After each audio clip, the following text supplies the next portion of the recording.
All right, I'd like to call to order the January 12th, 2026 Mountlake Terrace Planning Commission meeting to order. Please take the roll. Chair Batista, Here. Vice Chair Betcher, Present. Commissioner Stenson, Present. Commissioner Wu,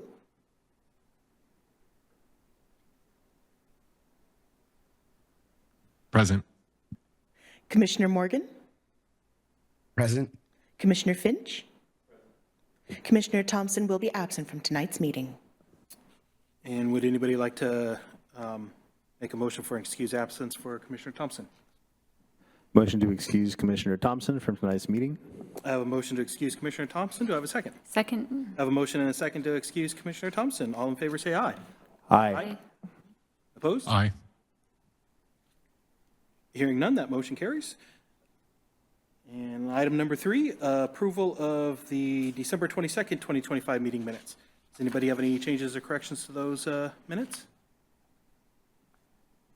Not hearing or seeing any, so we'll go ahead and declare those accepted as presented. Item number 4, public comment. Let the record show there is no public in attendance tonight. Do we have anybody who has signed up to speak online? No one has signed up to speak online, and there's currently no one in the waiting room. All right, we will move on to item number 5, chair and vice chair elections.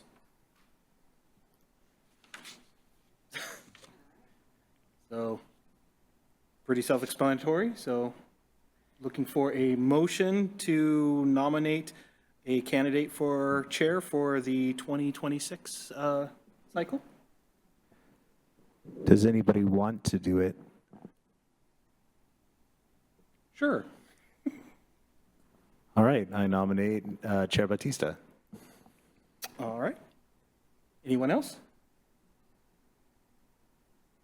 Okay, not hearing or seeing any. There is a motion for, I guess this is awkward, myself, for Chair Batista to be chair for 2026. Is there a second? Second. I have a motion and a second for Chair Batista to be chair for 2026. All in favor, say aye. Aye. Aye. Aye. Aye. Opposed? Hearing none, that motion carries. And then vice chair. Would anybody like to make a motion to nominate someone for vice chair?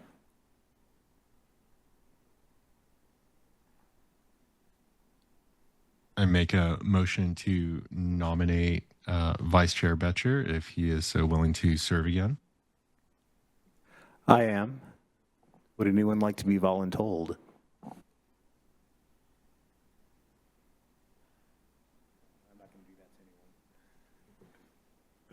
All right, just double checking. Is there any other nominations? All right, hearing or seeing none. We have a motion for Commissioner Bescher for vice chair for 2026. Would anybody like to make a second? Second.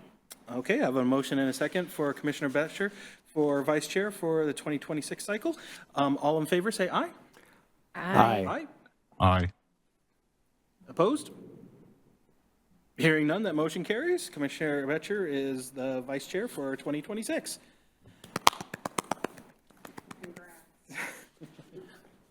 All right, item number 6, presentation of Engineering Development Manual, EDM, and associated code amendments.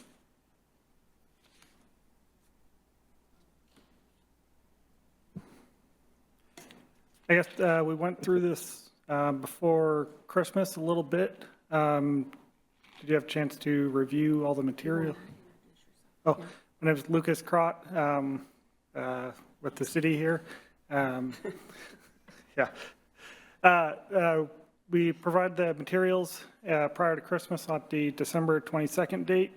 I can go through the presentation again at the high level, or if you have any questions on the material, I guess this would be the time to answer, or if I can answer any of them.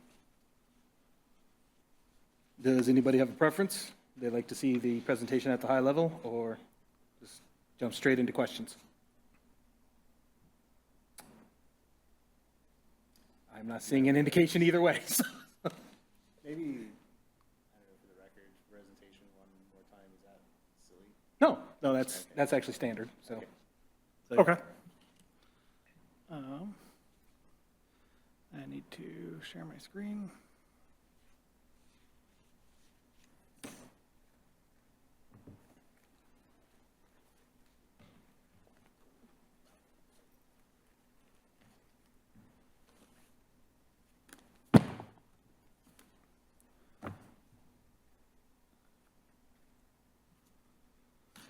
Okay, once again, my name is Lucas Crott, civil engineer with the city of Mountlake Terrace.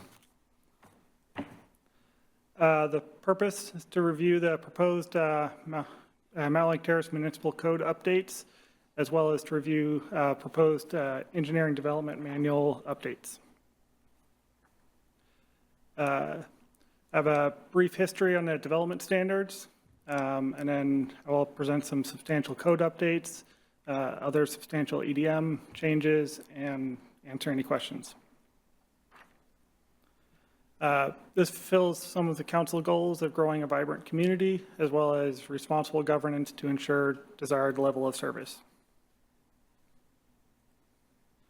The timeline for these updates, we presented initially on the 22nd, where we have an additional review with the Planning Commission today, and then the open record hearing is scheduled for the 26th of January, and then based on your recommendation, present to City Council at the work session on February 12th, and for the open record hearing at City Council on March 5th, assuming everything moves forward.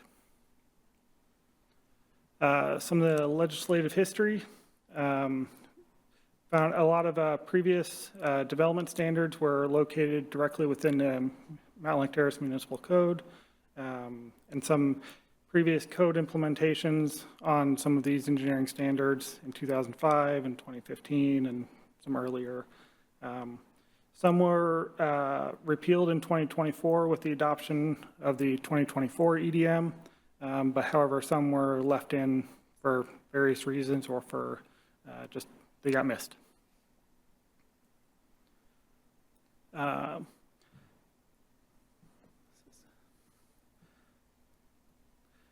One of the goal here, update municipal code to have all the reference documents, and one of the in 1995, as they're right now spread out a little bit, as well as there's a decent amount of conflicting sections in the municipal code that would be overriding the EDM that need to be repealed so they're not overriding those. One of the key changes in the code is to define all ADUs to be 1/2 of an ERU for stormwater billing and capital facility charges. Can you spell out what those are for everybody that may not know? For that'd be defining all accessory dwelling units to be one equivalent residential unit for stormwater billing purposes, as well as currently there's no exception for any small amount of dirt movement. So in 1350, we're going to carve out some small exceptions where you can actually do small amount of land disturbance on your property without getting a permit. Sorry. Do you have a sense of how much an ERU is in a monthly or a bi-monthly bill?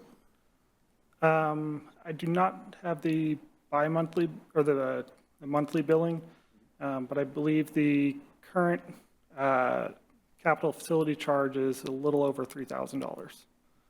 Okay, and that's at the development phase. That's not necessarily added to a monthly bill in that case. Correct. That'd be a Okay. one-time during the permit process. Okay.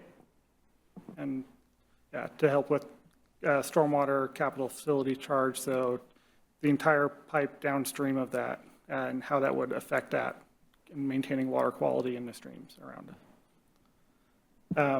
So one of the changes in 1350, to go back to that, would be to, if you were to dig out a shrub currently, you would need a permit, a landscape permit. And so adding this in lets you do reasonable use on your property without permit there. Do you want us to try to decipher how much that would be just for the public hearing on the charges?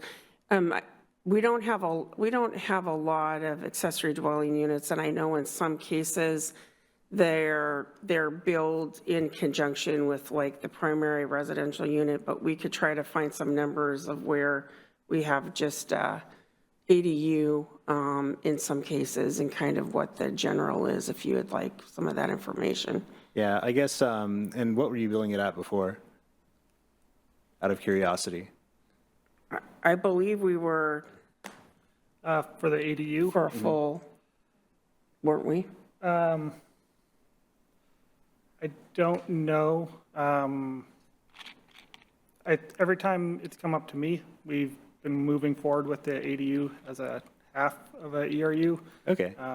but Yeah, I so think yeah. we're trying to reduce those as well as the fees for, oh my goodness, impact fees of just, when somebody's building smaller, that the fees that we're charging in relationship to that are less than to encourage, additional accessory dwelling units to be built in the city.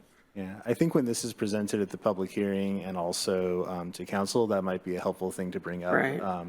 It's not an increase in fees. It's, we're trying to make accommodations for affordable housing. And so we're charging half of a stormwater unit. And this is how we're reducing and codifying the permit fees. Right. okay. Yeah, because I know currently a single-family dwelling gets one ERU charged, and then for other commercial or other activities, it's one ERU is about 2,300 square feet of impervious that gets added. And so it's just by going, hey, now it's half of a primary dwelling. I like that logic, and I like the way you explained it. I think that's really good information to have. So much appreciated. Yeah. Moving on. In 1706, currently it has a decent amount of plan review standards, and this would be to redirect them to the standard in the engineering development manual, as well as this is one of the extra bond process sections for performance and maintenance bonds for development. And this would be repealing it in 1706 and redirecting it to 1535. 1710 is repealing in its entirety, as it's all extra development regulations that were left. 1805, we're going to add the permit types that we're currently using to get them in code correctly, as well as this was another section where it talks about the performance and maintenance bonds, and redirect them as well to 1535. And in 1995, this is where we are currently keeping all of our engineering standards, all the documents that are officially adopted, and calling that from the 2024 to the 2026 EDM. And then in the EDM, currently in 7.6, we are adding language clarifying the overhead utility undergrounding requirements, making it a little more clear. Chapter 7.11 is allowing pavement cuts to recently constructed streets as long as a grind and overlay is performed for 50 feet in both directions. Currently, it's fully up to city engineer discretion for any pavement cut moratorium, and this provides some guidance as to if you were to dig into a future Main Street project, how far you'd have to overlay to move forward with that. One of the key ones we're changing or adding driveway standards and driveway approach standards is to making it where, based on this table here, to make it now between 12 to 20 feet wide. And then this is based on required parking spaces, not necessarily units. And so if you have less than 100 feet and you have 5 or less, then your minimum driveway width will be 12 feet at the right-of-way. And you can go wider than that on private property. This is only dictating how wide it has to be at the, or your minimum and your maximum at the right-of-way property line. And then based on the table for 100 feet or more, or 6 or more, it's 16 or 20 feet. Also, stormwater thresholds are currently evaluated over a per-project basis. And similar to how the building code looks back at the last 3 years before checking how much changes have been done on the particular property, we're going to make this where the stormwater is evaluated this way as well. Currently, the thresholds for triggering stormwater are about 2,000 square feet of new additional impervious area.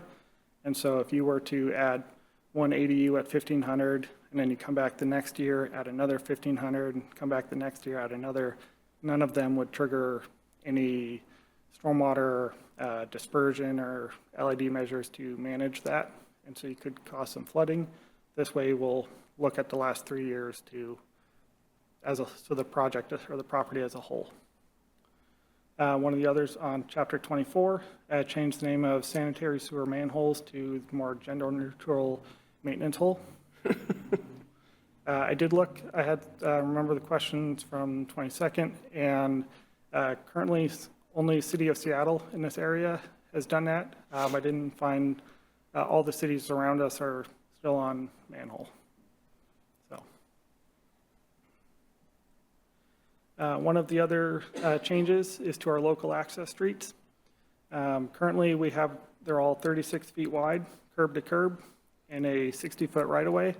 We're looking to change that down to 32 feet curb to curb and a 56-foot right-of-way. This would maintain parking on both sides of the street with travel lanes, 2 travel lanes.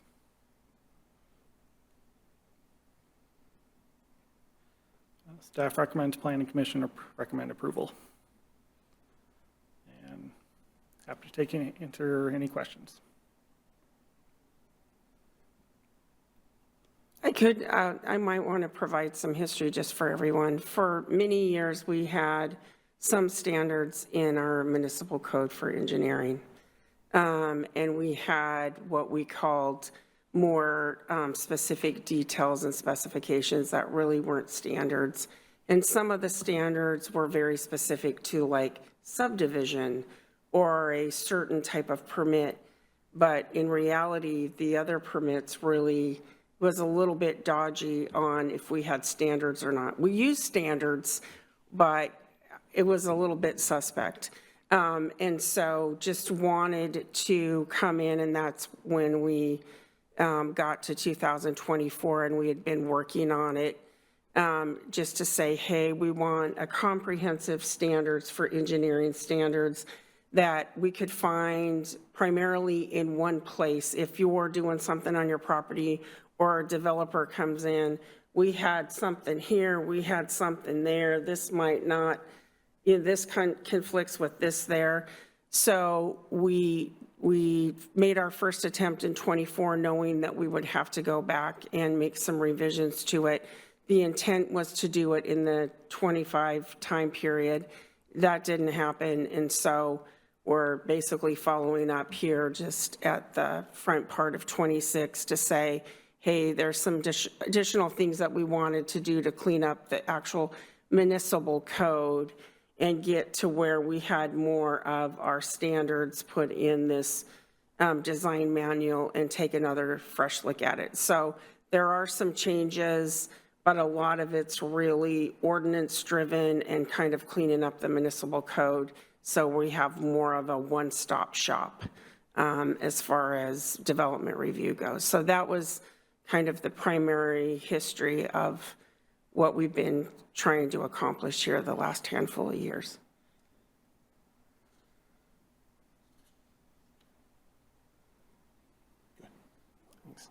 I know I asked some questions about narrowing the streets last time.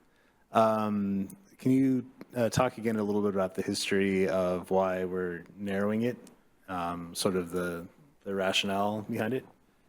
Part of it is they're local access streets, and they're designed to for local access only, not for thoroughfares. And so by naturally reducing the width of the road, it naturally makes people drive slower and creates a more walkable environment because we're not driving so fast. And so this is about But also, we want to maintain parking on both sides of our streets. And so this is about as narrow as we can get while maintaining two parking lanes and 2 travel lanes.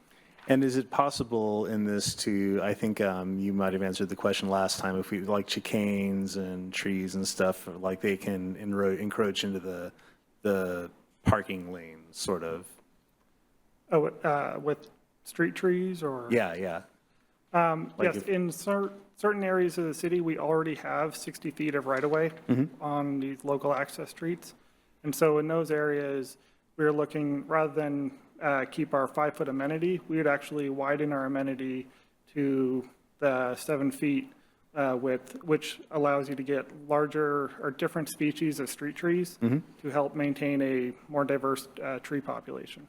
Yeah, and I think one critical thing is like the 32-foot width doesn't have to be continuous, right? Like you can bump into that width over the course of the travel or over the course of the way the street goes, or does it have to be 32-foot continuous?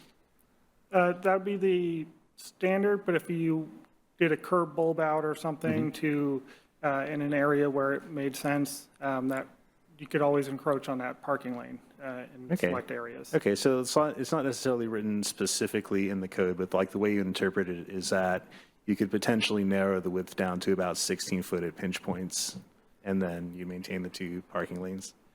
I probably wouldn't want to narrow it down too much below that 17. I believe 8.5 travel lanes is the minimum. Okay. So, Okay, so you could look at pinch points of about 17 feet, probably.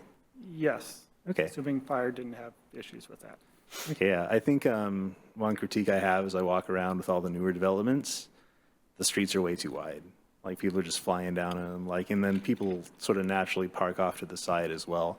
So the more flexibility we have in getting the streets down as narrow as possible and reducing that amount of pavement, like I think that's a good move to have in these design standards. And I think one of the things I'd also like to see us, probably not with this one, but like I'm curious when we're going to address the transportation master plan, because I know the city is or the state has also authorized things like shared streets that I think would be wonderful to show up in this kind of manual as we start developing those. But since it doesn't really exist in the transportation master plan yet, I can see why it wouldn't be here. But I think this sort of local access street flexibility and narrowing it is a good move. So maybe more of a request from the future, but I think that's a good direction. Yeah. Yeah, we can definitely look into that. We had thought about going even less and getting rid of like a parking lane on one side, but realistically with the density we're trying to get, with all the increased housing, it would be good to keep parking on both sides of the street, so. Yeah, and I could see there being, you know, I'm glad we're updating this every year because I think as things change, like it's really important to do that. So as we see new things come up, and I think the transportation master plan is going to be really key because I think it's important to add things like greenways and, you know, shared streets and whatnot.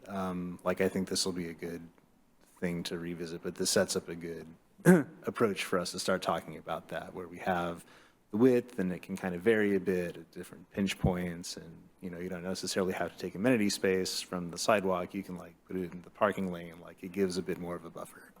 So I don't know if that's, sorry, I should have read specifically if that's like written out in the code, but yeah, I think that's a good approach.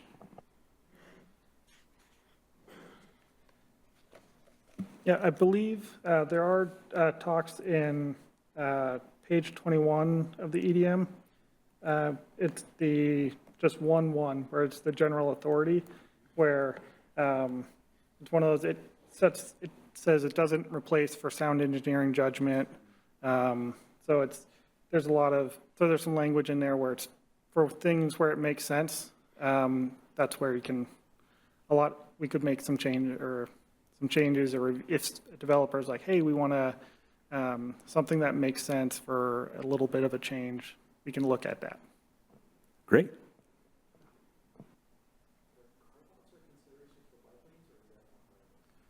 Yes, we have bike lanes specified on the streets in our street matrix.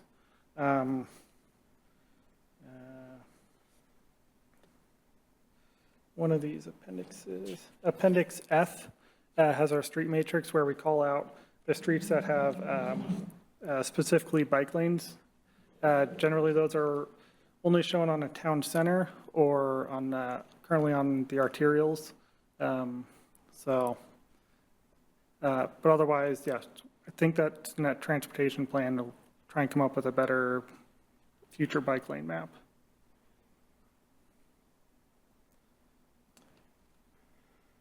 Anybody else have any questions?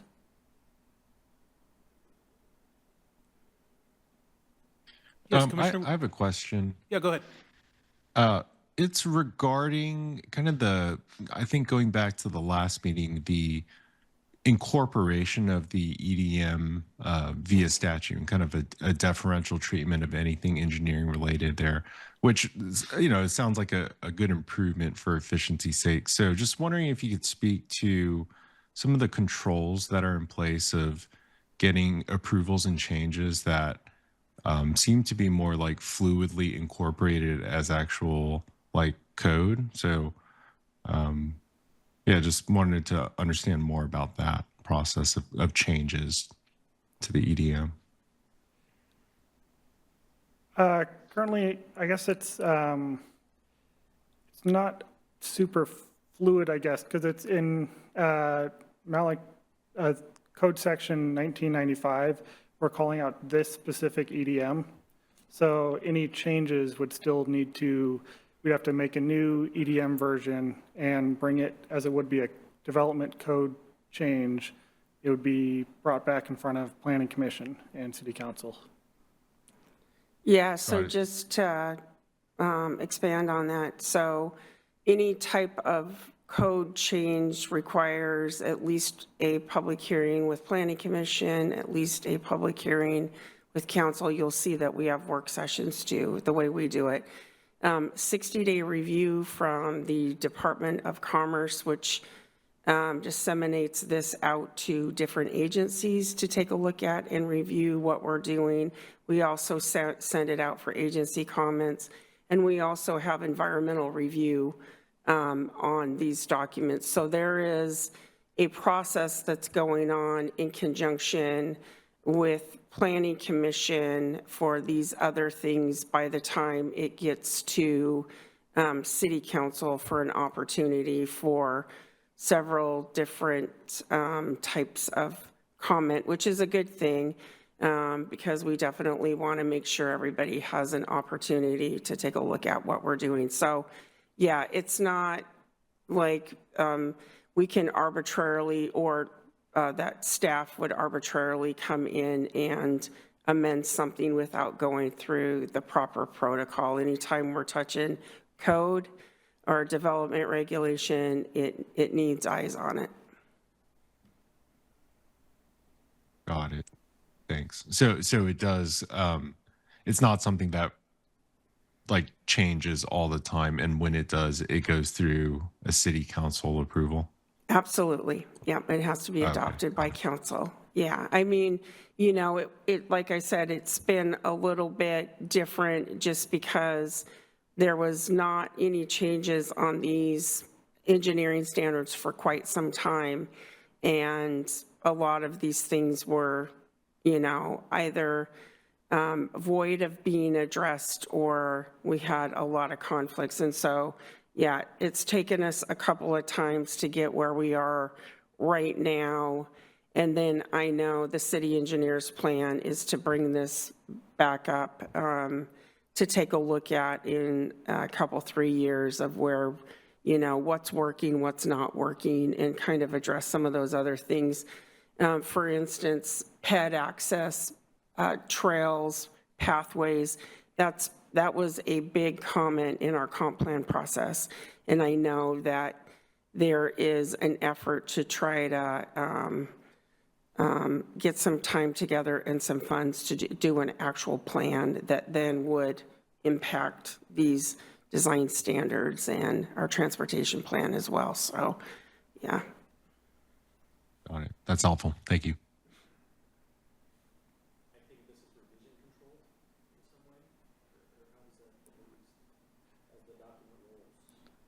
Commissioner Finch, don't forget to turn your mic on. My question was whether or not the document itself is revision controlled so that you can see the iterations over time. Like an engineering document would be, every time something changes, it rolls, to that expect the revision of the document. Yeah, so we do have, one of the documents given does show all the red lines of how all the changes were. I did find a few clerical errors today that I'd like to, mostly all the references to details and specifications need to go to standard plans, a couple of those.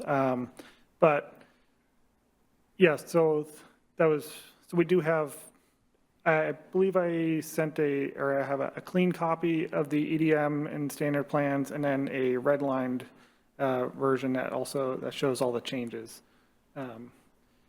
In terms of, I guess, revision control, that would be there, but otherwise, in the next 2 or 3 years, then we'd hopefully have just a single code update to go in 1995, go to call out for the 2028 manual, a single character change, and then go, here's the 2028 manual with red lines to look at and to review. That's best case scenario, right? Best case scenario. Yeah. No, forgive me, I have an engineering team, and I know when they can try to consolidate a lot of documents into one document, it seems to be always in a constant state of revision. Not that this isn't a great idea. I just know the challenges that come along. I've seen them Sure. over time, that the document always seems to have a lot of revision or edits that seem to be waiting for revisions, over time, and they just kind of collect. Yes, we did have to kind of recreate our redlined and clean copy after having a bunch of changes and add this, add in, and then delete this. And it was like, oh, well, we kind of need to recreate our document a little bit for some of that. So, Yeah, and sometimes if we're doing a major overhaul, it's best not even to do red lines and just present a clean document to both the planning commission and council. I'm trying to think what we've done that on. We've done that on a few documents, but just where you're kind of clean in house, and to do red lines and point here and point there would be so confusing for you guys to even take a look at a draft. And that happens occasionally. That's not the intent for this. The intent for this was more of a cleanup of, hey, we knew we needed some additional work that last time. But at the same time, it's not that we want to keep this on the shelf forever and think this is good for the next 20 years, that there will be, a time in a handful of years that we'll take a look at it and go, we thought that was good. That 30 or that 56-foot right-of-way was going to be the answer to our prayers. And then we found out, maybe not so much or whatever. So, I mean, there's that too. But I'm hoping that after this second go around, kind of back to back, that this will be in pretty decent shape.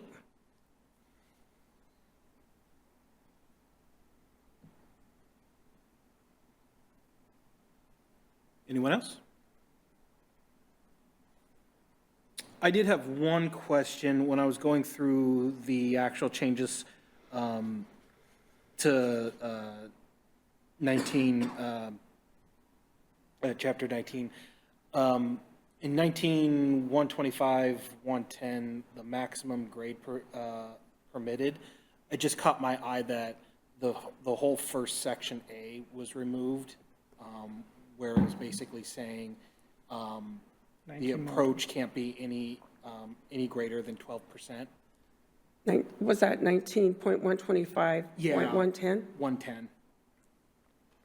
Yeah, I was going through all of it, and that, Sure. I saw a lot of little cut, removals Yep. here, additions there, and I was just kind of curious if the new section A, what was formerly B, is now just, it's assuming that would cover A as well, because that seems to focus more on just the parking spaces as opposed to the actual approach or driveway. So I was just kind of curious why we were removing section A. Did you take out the grade? The grade was added into the driveway section in 11.5 of the EDM. But is this parking standards? This would be for parking and this is, yeah, whenever access is street alley. But 19-125 is Yeah. parking, isn't it? Well, Yeah. this was the driveway This is other also parking vehicular, and loading. sorry. This is the driveway other vehicular access shall have a maximum grade of not more than 12%. I think that's, I want to say, so the off-street parking space is maintained cross slope of 6%, and all the maximum grades on the driveways were 15, I believe, in the EDM section. But I guess one of the reason I took that out of 110 here is so that way it wouldn't be overriding what's called out in the EDM. Okay. And go, hey, if we're saying 15 in the EDM and 12 here, then we're stuck to 12. Okay.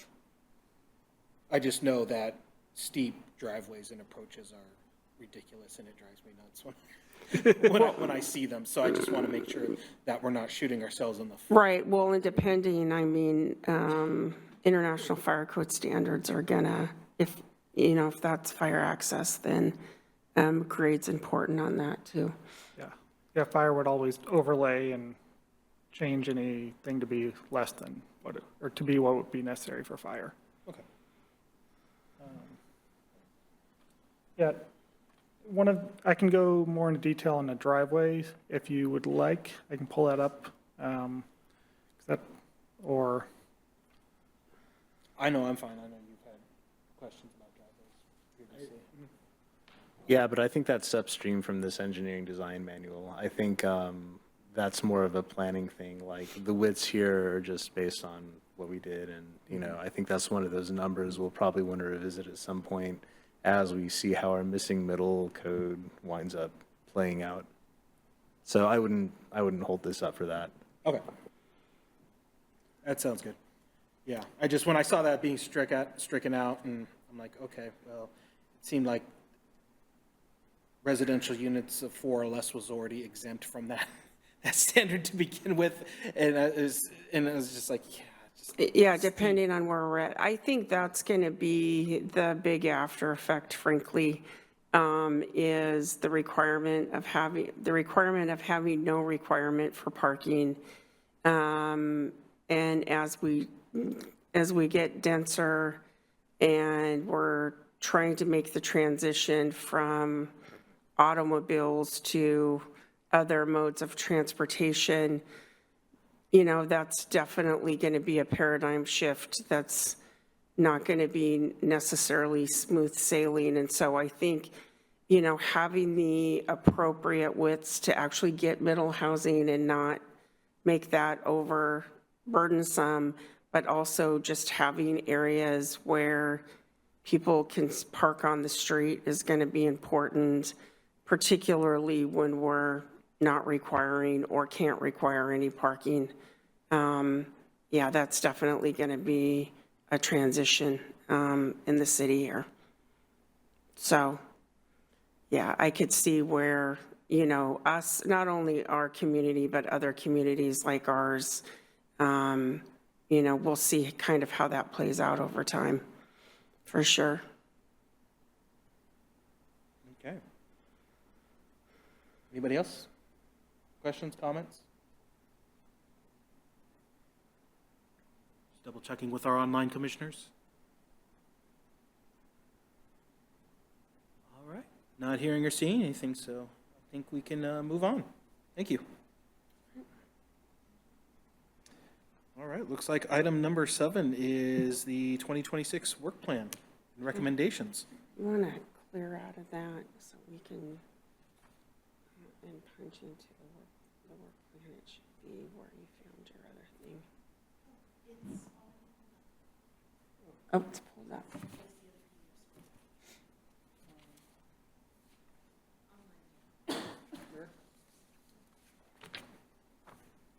just put the work plan on the screen for everyone.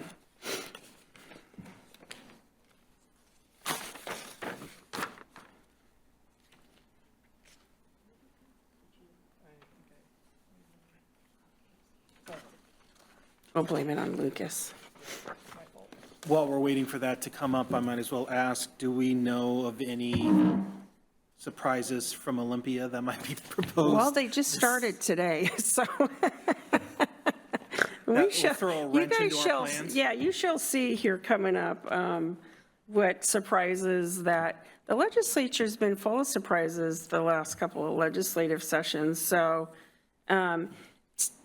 typically they, it would be for like next year or whatever, but I know there's still a lot of ruminating over middle housing and things surrounding middle housing and those other things. So I wouldn't say I would be shocked to see what comes out of, this legislative session.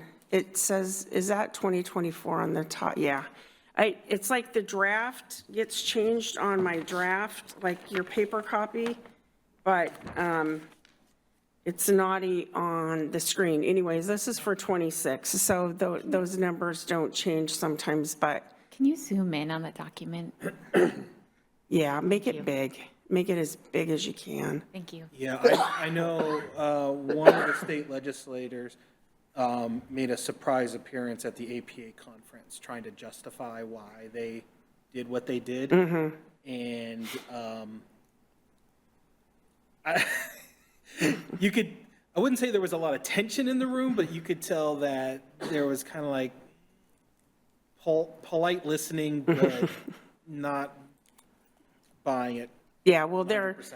I think that's because there's been a lot with, this is the major updates to the comp plans, right? That rolling kind of timeline. And then a whole host of other requirements.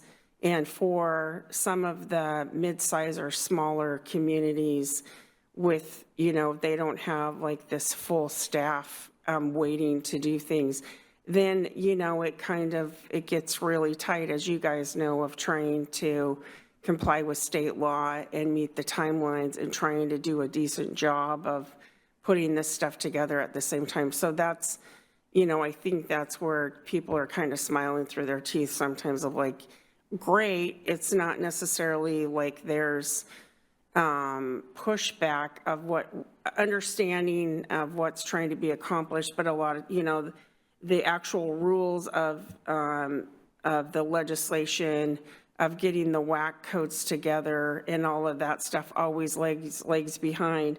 At the same time, you have timelines to get stuff done. And so the direction is late, but the timelines of implementing it are still the same. And so it tends to be frustrating, particularly with new legislation. So Yeah, even cities with larger staff. yeah, Can't. yeah, well, sure. Can't do it. Well, and I know some of the city of Seattle situation as well. So, yeah, I say smaller just because my heart bleeds a little bit more for us smaller jurisdictions, but I agree, it causes problems for everybody. So, this should look familiar to the planning commissioners that have been around for a while. So typically we do a work program that's laid out to be, here's the plan updates and code updates and other projects that we've identified. And then we kind of try to say, hey, this is legislated. So of course, if it's a requirement, a legislative requirement, that means a have to type of thing. And then there's other things that are identified, for instance, like sub-area plan updates that we're not required to do, but it's been on the list forever and a day of something that the Planning Commission wants to do. So this kind of includes a little bit of everything. So we can go over this, and then I wanted to just let you know, and I'll announce it again in the director's report, but this work plan, once you guys recommend it here and agree to it, then this will go to the city council on February 19th to be presented by either you folks or myself or whoever representing this work plan, and all the departments bring work plans forward for their different departments. And then this will go in front of the city council to basically get their blessing and to let them know, hey, this is, you know, what's coming before you for this next year. So that'll be the evening of February 19th. So anyways, keep that in mind.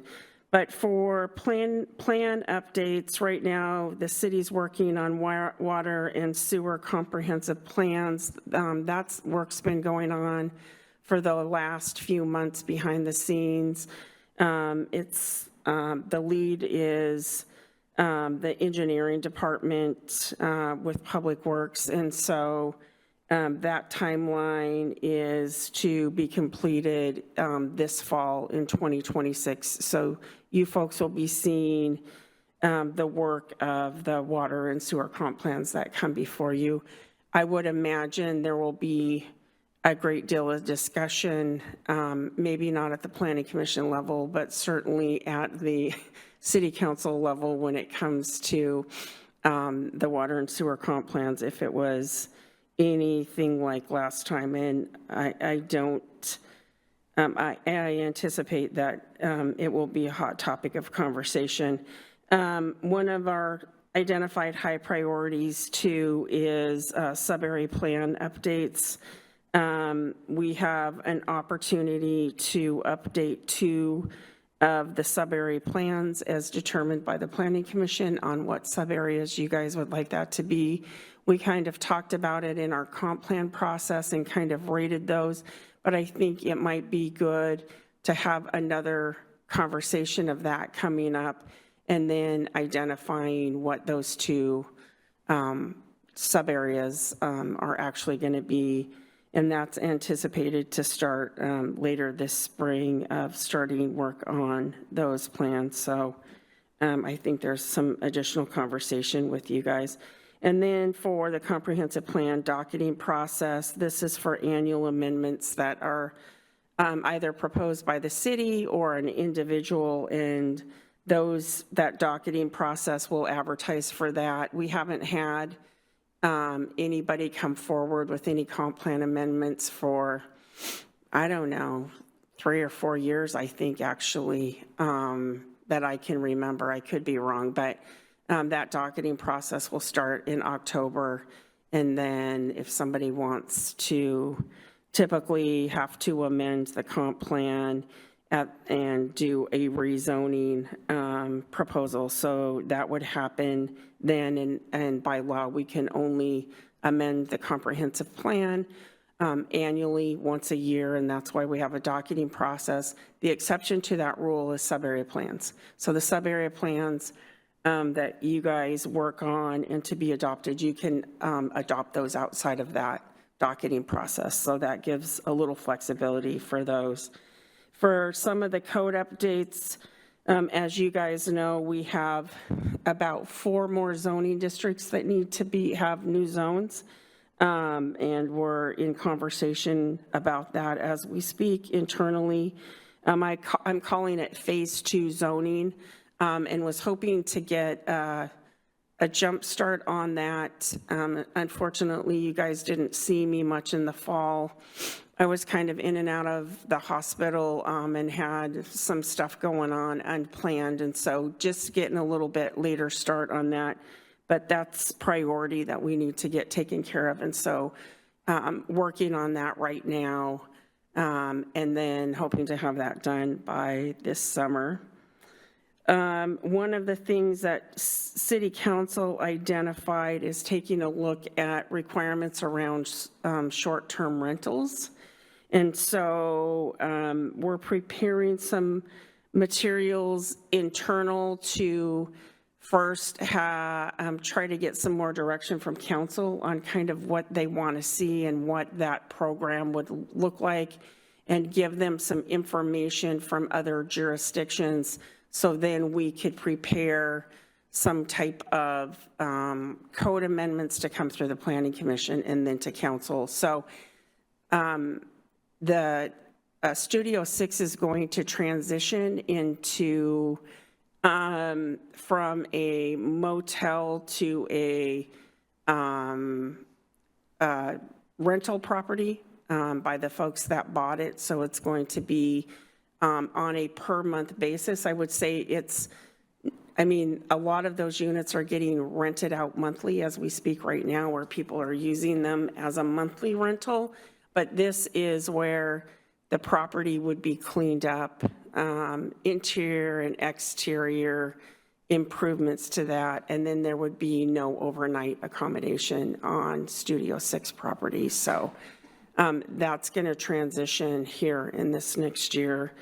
Do you know, Yeah, go ahead. this short-term rental, is this to primarily address that property in particular, or is this more revisiting what the city previously tried to do with like short-term rentals and inspections? Yeah, it's kind of, but it's even more than that. So it's more like, do we need to address Airbnb and Vrbo, and how much of an issue or problem is that in the city? So there's short-term rentals right now, which we have an inspection program for just rental property. This is more like, yeah, you're renting out your house, and it's Airbnb. And, how are we going to regulate that? Or should we regulate that? Or, those type of things. So just kind of taking a look at that again to see what we need to do regarding that, to see what the issues are there. This year, the Washington Code Council is added again, taking a look at building and fire code updates. That's kind of been pretty spicy the last couple of rounds. We're anticipating that they're going to make some changes, or they're scheduled to make some changes this year. That's kind of been all over the board as to what's happened during those code council meetings and when their work gets done.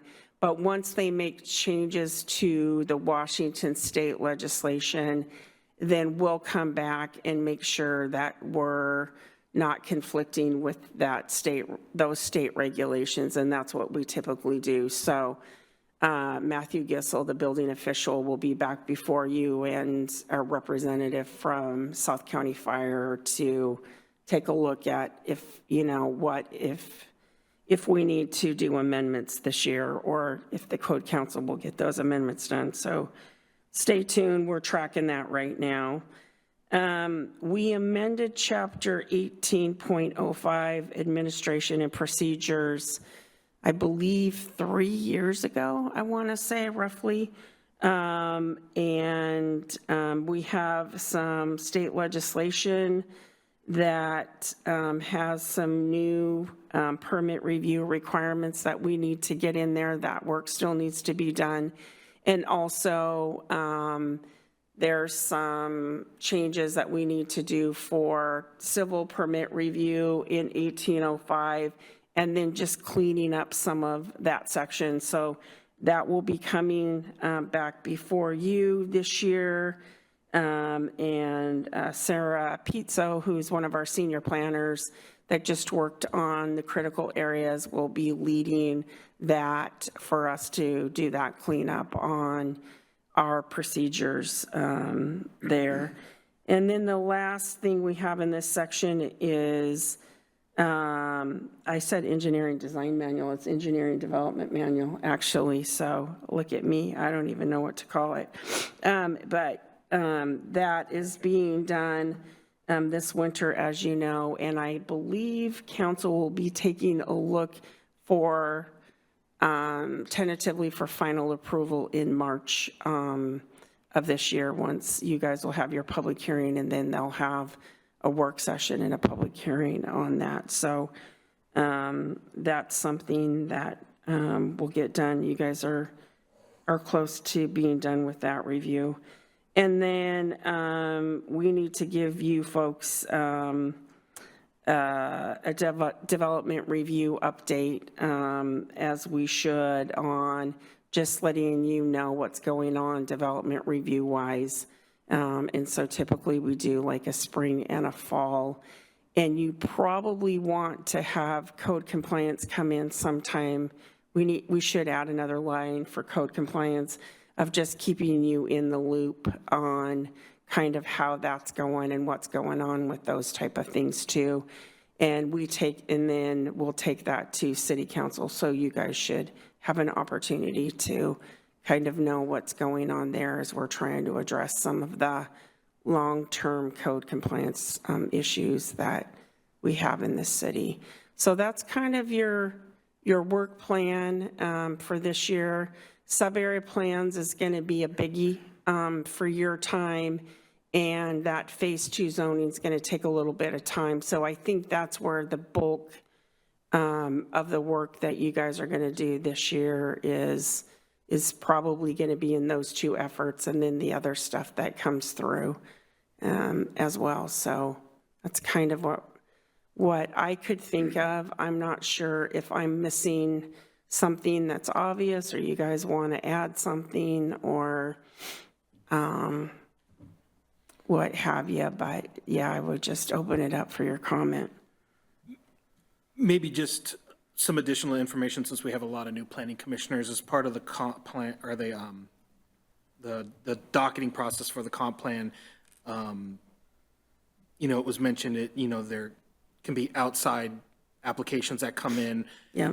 They pay the actual filing fee. Yes. The city can propose changes as well. Obviously, there's no fee for that. As part of, quote unquote, the city, the planning commission can also make Correct. proposals. So generally, we kind of keep a sort of a back of a napkin tally of things that we come across over the year and think, oh yeah, maybe we should address this during the docketing process because this is something that we want to see changed. Sometimes there are things that aren't necessarily brought up in meetings, but, you know, planning commissioners may have an idea, or, you know, if you've got one of those, then definitely, you know, bring it forward. You know, we can take a look at it, and as a planning commission, we, you know, if we feel that, yeah, this is something that we want to see, we can sponsor that. And, you know, obviously not paying that filing fee, because that filing fee can be a detriment for people.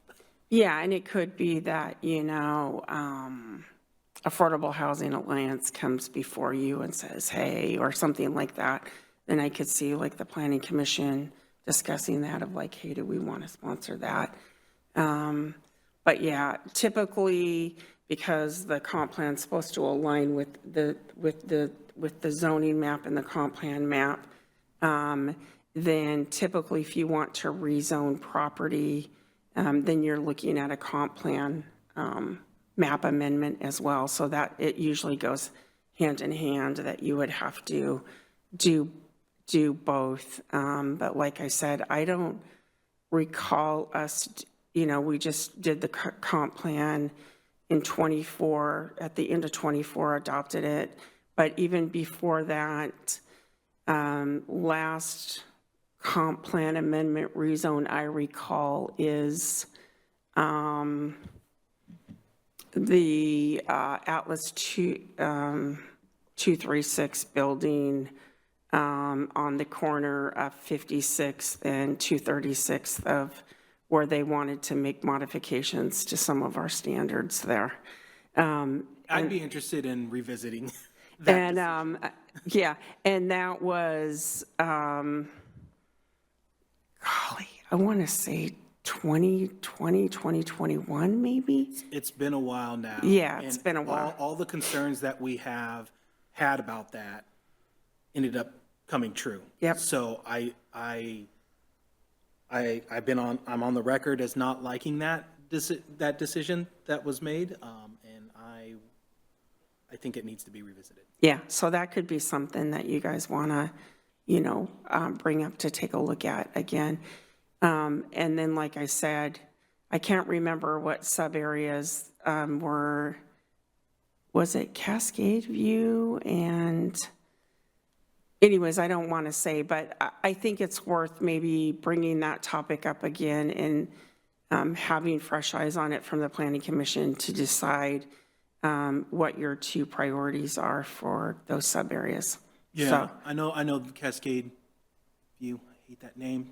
Right. Part of that update is going to be changing that name. I know that was one, I don't remember off the top of my head what. I think it what was the two was. stuff down south. Gateway? Gateway, I think that was the other one. And that's fine. I mean, I don't want to dissuade.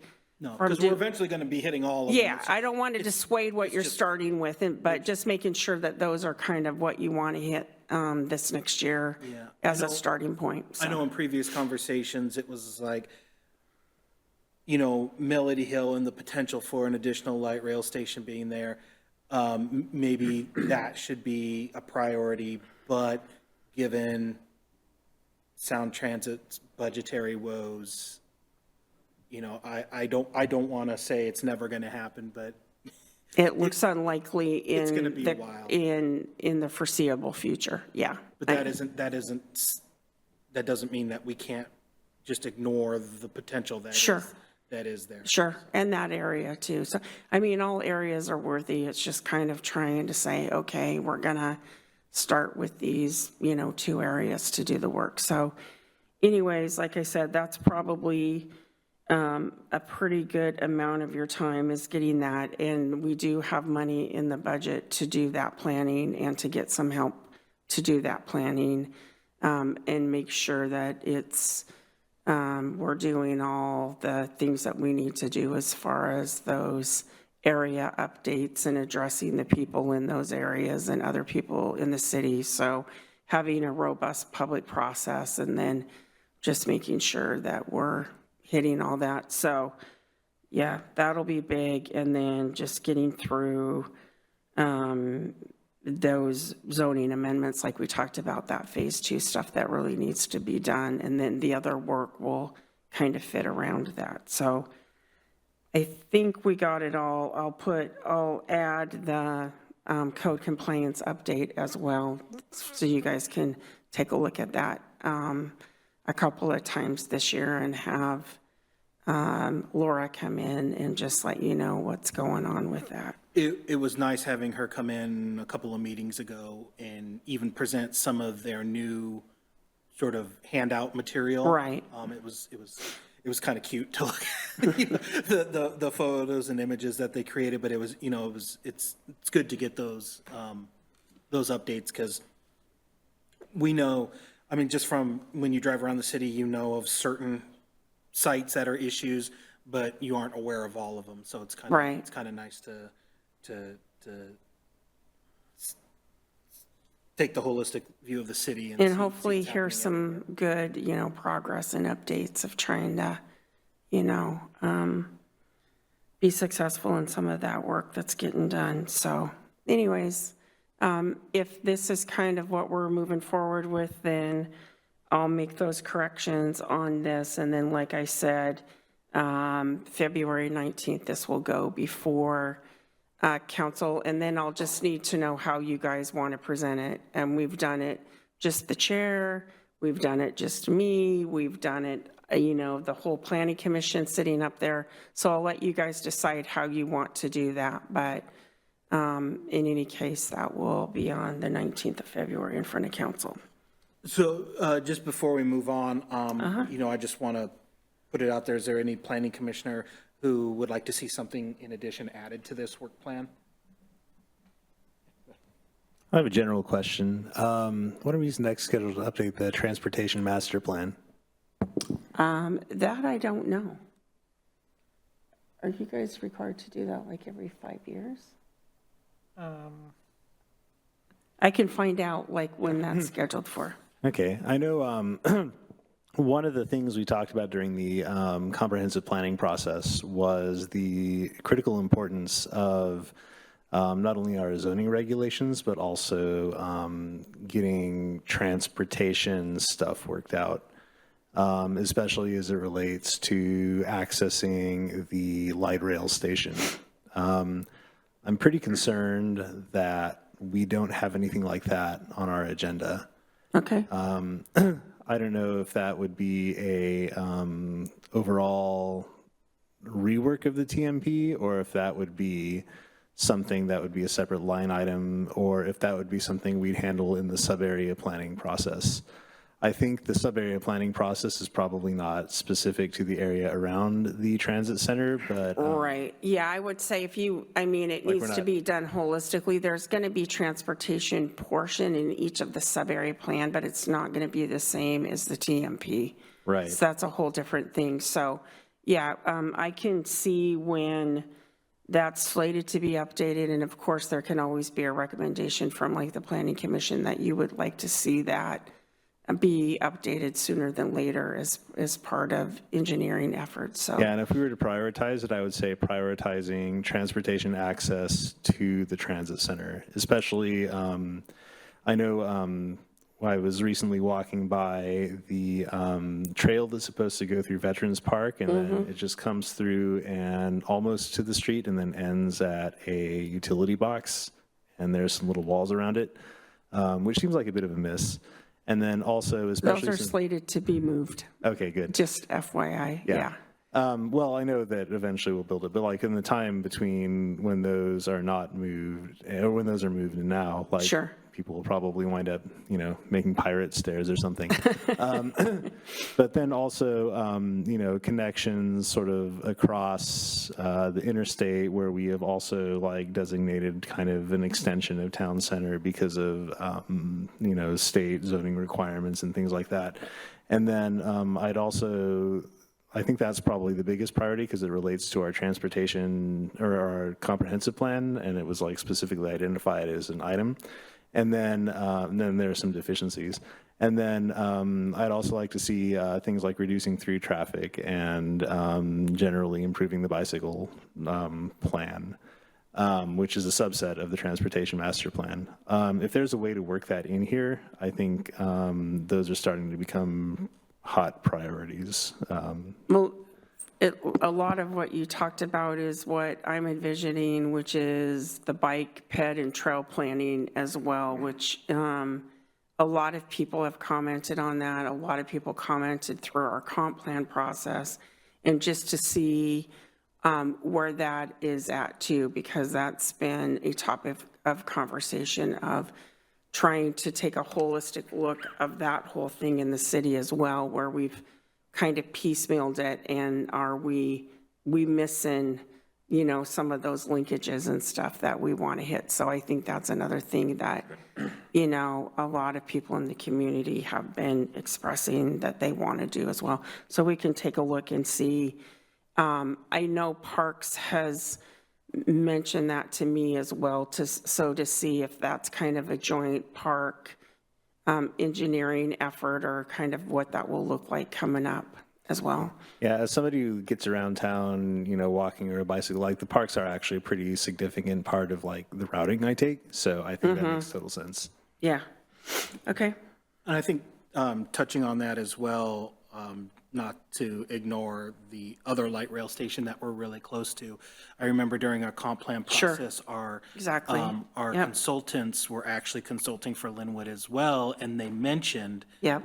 that Linwood had some plans for improving connectivity to their station, probably with obviously auto, but multimodal as well.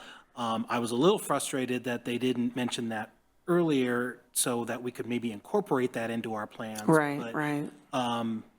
That's water under the bridge. Now, whatever we are looking at in terms of improvements, if Linwood in fact has those upgrades planned, that we can be concurrent with that and link up with whatever Linwood is planning. So Yeah. because it's having had to walk that at night uphill with luggage, it's not a fun trip on foot right now.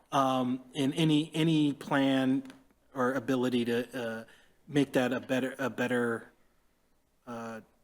transit trip for somebody who's not driving a personal vehicle, I think is definitely important, especially as we are working on probably, at some point down the line, increasing, the density, Right. housing stock in that part of the city to take advantage of that station. Yeah, And the majority of the people probably will not be driving because there just isn't enough room to park a car there. That station fills up so early that any new housing units that are added that are going to be utilizing that station are probably going to have to get to that station by other means. do you use Linwood Station or Mountlake Terrace Station when you commute? Neither. Okay, you're still driving. Yeah. But, Not for much longer, though. so. Adam, which one do you?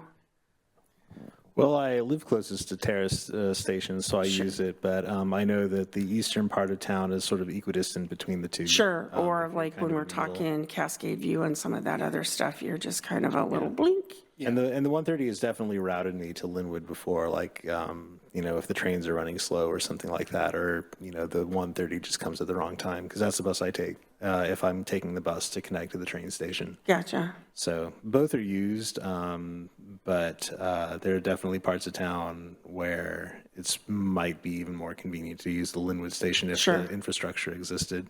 And there are probably just as someone who gets around town, there are critical linkages that I think we should be looking at there, that opportunities for us Sure. to build off-street infrastructure. Yeah. I know for me, what the few times that I've had to take the light rail, the determining factor is what bus comes first, and also what time of day it is. Because Sure, if sure. it's early in peak commute period, I'm wanting to get on at Linwood as Right. opposed to getting on at Terrace and running the risk of Not standing getting room on? Yeah. Something that I was complaining about to Sound Transit for over a decade, saying that would be an issue, and they would say, "Oh no, it's not a problem." And yeah, Yeah. it can be an issue. So, Okay. all right. So, will we be discussing this at all in any additional meetings, or is it pretty much tonight and then? I mean, it's not on the agenda for next time, but if you want to discuss it anymore, I mean, we definitely can. I believe at the next Okay. planning commission.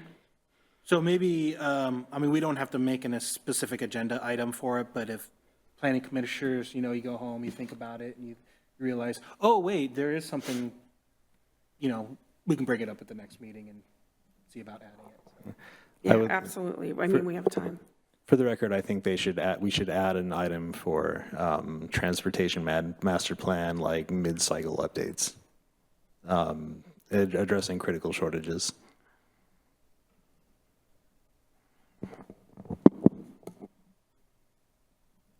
For this next year? Yeah, I think, there are certain elements that enough time has gone by the comp plan, at least with station access and things like that, that we might want to consider it a little bit more closely. And I'd also recommend mid-cycle updates to the bicycle master plan, since that's been identified as a community priority, it sounds like. Okay. If we have the resources, we shouldn't do it sort of halfway. Well, why don't you let me find out in the interim what the timing is from engineering, and then we can put it on the agenda for the work program for next time we meet on the, what is that? 14 days from the 26th? Okay. Great. And I can get you a little bit more information, and then you guys can decide as a group what you want to do.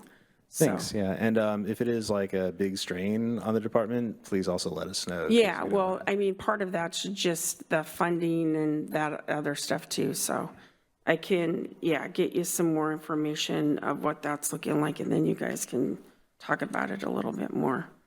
Great. Okay? Maybe one thing we can add to the development review update, when we do get those updates, could we also kind of get maybe a snapshot view of, hey, what are market conditions like? Are we are things starting to turn in the right direction? Are we anticipating, based on market or conversations that staff has had with potential applicants about Sure. possible Yeah. things that might be coming in the Or pipeline? where we're at permitting wise and kind And of. I know our new economic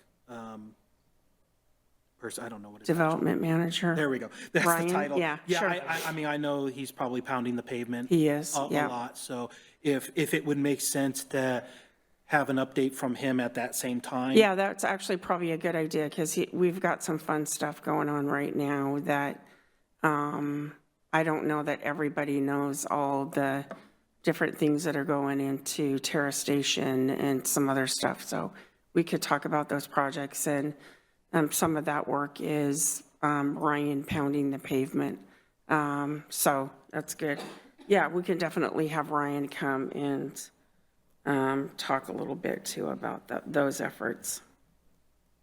So, all right, yeah, Okay. absolutely. Thank you.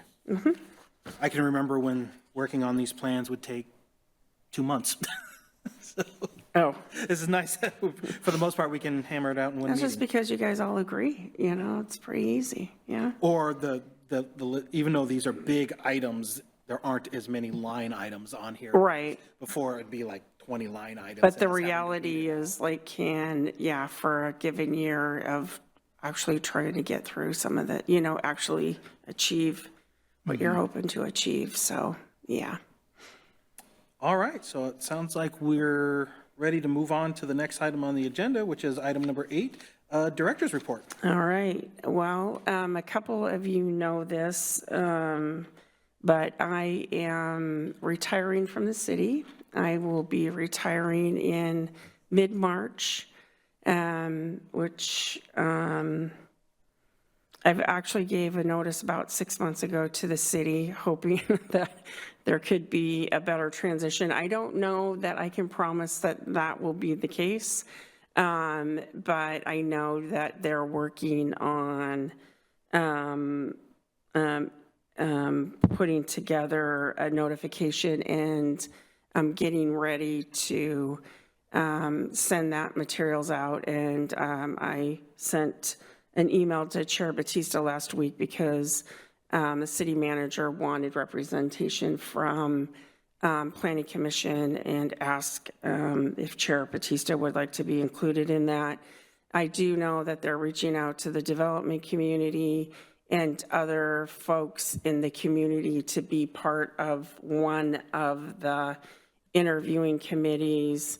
I was talking to Adam earlier, and I know that they're doing an internal staff conversation as well, and then there will be, I think there'll be maybe multiple folks that will be part of a committee that this will kind of go through. I don't know specifically. I haven't tried to put myself in the middle of that because it's really not for me to do that, for them making that decision, but just to let you know. So with that, we're just going to make this work program ironclad for the next person that comes in and make sure that we're getting that stuff going. So anyways, that will happen. It's been great working at the city. It's been great working with all you guys. You'll see me for a few more meetings. I've been planning for just over 36 years, actually. It's since December, and I'm like, okay, I'm good. I think I'm good, at least for now. Anyways, so that's what's happening in my world. So you'll hear more about the director search coming up as well. Probably most of you have heard that we have a new mayor. Dr. Steve Woodard has been elected by his fellow council members for 2026 to fill the mayor position, and then Mayor Pro Tem Brian Wall will remain in that position as Mayor Pro Tem. So that's kind of the first change. I'm trying to think when Kyoko actually, I want to say 2019, maybe 18? It's whenever the previous mayor. Yeah, and I'm trying to like use my skills, which are not great, because I think everything happened like 5 years ago, and then it's like 15 years ago. But it was 18 or 19 when previous mayor passed away, and then Mayor Matsumoto Wright has been leading the council for quite some time. So this is kind of the first change in that in quite some time. And that's kind of the big stuff, at least for us, that's kind of been going on that I can share if you have any questions. Or we did send out a parking kind of explanation on social media last week, which turned into kind of a disaster. And I don't know if any of you guys are on social media, but was just trying to say, hey, you can't park on your lawn, some other things. I mean, the code hasn't changed, but a lot of our community didn't appreciate that. So there's been a lot of comment on social media. So I would imagine there could be some further conversation with council, but you know, that hasn't changed since 2007, I believe, when those changes to how many vehicles you could park on your lawn and all those things kind of came into being. So anyways, just trying to get some information out. We'll be doing some training in the department throughout the year. It's something that Matthew and I have wanted to do, to be doing some training for some of the subcontractors or some property owners on different topics, and relate those to either code compliance or helping out with like building permits or some other things, and updating our information. So we'll be working on that this year as well. We're actually working on that now. And the goal is to do 3 of those presentations open free to the public on like a Saturday this coming year. So just kind of trying to be more proactive in helping folks kind of with permitting and those type of things to try to make it easier. We're also going to be launching what we're calling an over-the-counter permit, so more over-the-counter, so you apply and those permits are issued. And so for some of the smaller stuff, we're trying to simplify our permitting process as well on those things. So just, again, as much things as we can make easier and still get the job done, then that's kind of what we're trying to do.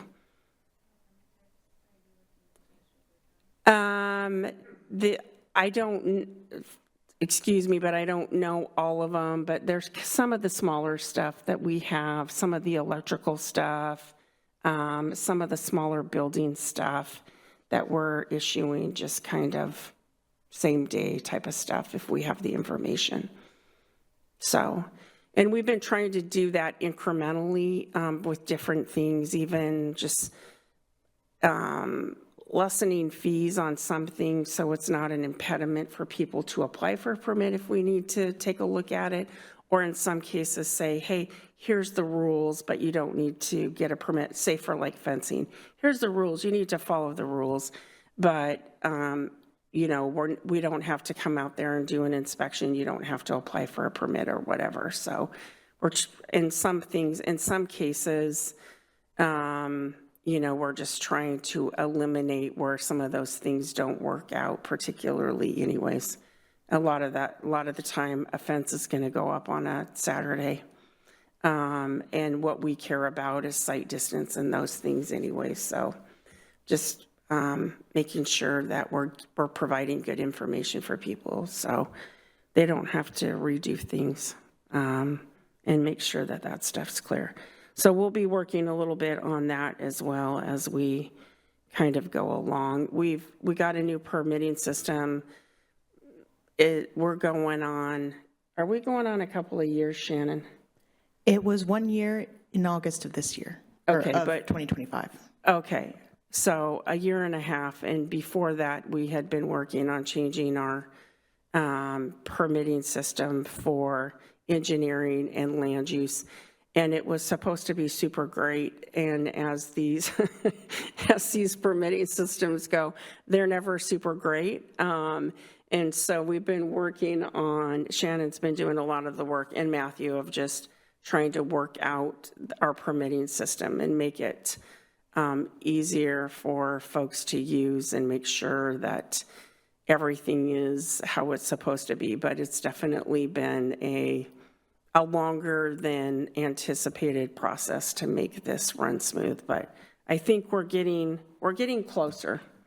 We're getting closer, so. What software is Mountlake, Terrace? It's, we went through Central Square, so we're doing Track It, and do you guys have Track It? Track it, yeah. Are you using their front face, their customer portal? Yeah, You have e-track it as well? yeah. That's what Shoreline currently has, but we're, Changing? City Council just funded improvements just to the front end. So we're keeping Track It as the back end. We're going to be replacing the front end interface. Okay. So we're getting rid of e-track it. Apologies, Commissioner. It may be hard for those online to hear you. Yeah. Please speak closer to the microphone. Yeah. So Shoreline's getting rid of the e-track it Okay. front-facing portal, and then the back end, we're still keeping Track It. Okay. So what are you going to use on your front facing? We've internally gone through the process of moving to mybuildingpermit.com. Okay. And then we're waiting for my building permit board to vote on approval for us as a member jurisdiction. Okay. And so that actually integrates directly with Track It on the back end. Gotcha. Yeah, if you're looking for a better customer experience. Okay. Not to plug anything, but something to consider. Yeah, and I'm sure there'll be something. I mean, these permitting systems cost a lot of money.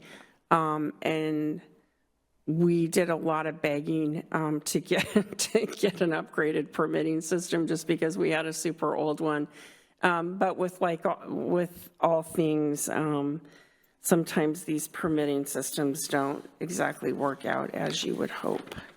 Central Square is getting ready to actually, though, improve the e-track it portal. Are you guys aware of that? Not as of yet, or I'm not. Are you, So Shannon? Well, I know they're ready to improve some things. I was not aware of that one. Yeah, so there's an early advisors group, and I can connect you guys with the product manager and the product owner at Central Square, but they are Okay.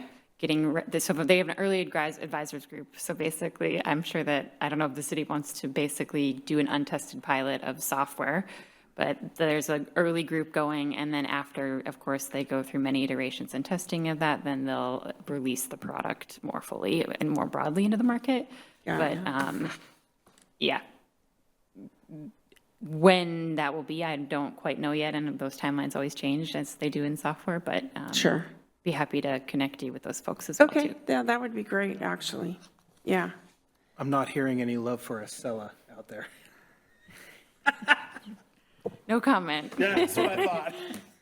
Yeah. As somebody who filed a permit recently, it is a bit retro, the user interface experience. So changes are good, although they should work. We've also, interacted with waste management a lot recently because of their, continued disaster of service. And while their user interface is very slick, it just sends you further into their black hole. So I hope when you roll out, it's tested to make sure that doesn't happen. Well, I mean, we've rolled it out, and I would say some things have rolled out successfully and other things have not rolled out successfully. And what you think you're purchasing, or what you've been told you're purchasing sometimes takes a long time to get that product. So I mean, I don't know one person that's actually ever had software program where they're like, this is terrific.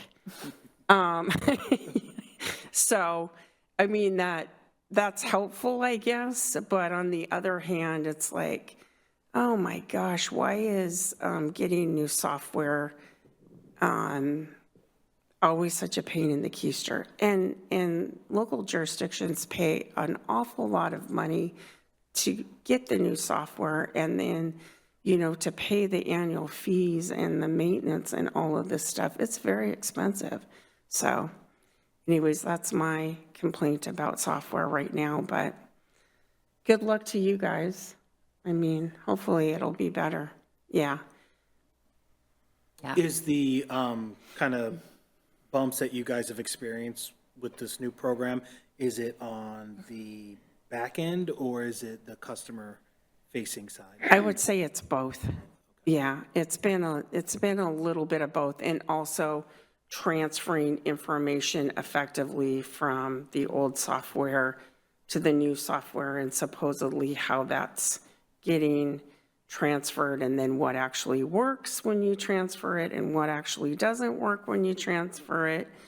And then, I mean, Lucas is involved too on some of these conversations, but yeah, it's been a process. You gotta figure out a lot of it, kind of like, okay, there's this little tweak you gotta change, and so. Yeah. What was the city on before this? SmartGov? SmartGov? Okay, thank you. And in fairness to SmartGov, it's just that the city had been using it for a long time. A lot of the upgrades never happened.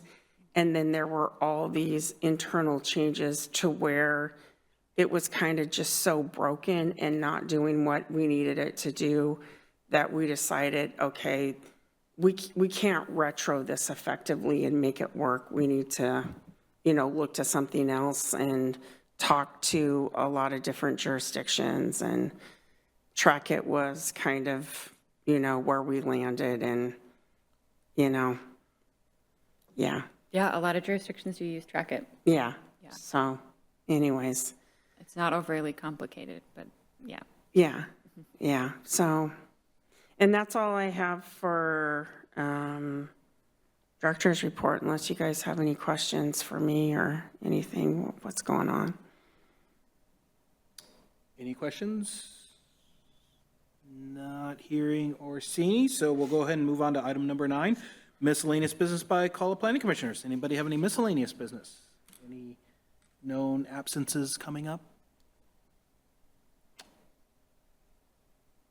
All right, not hearing or seeing anything from either our in-person commissioners or our online commissioners. So with that, I'll go ahead and declare this meeting adjourned. Thank you very much, everyone. Thank you. Thanks, everyone.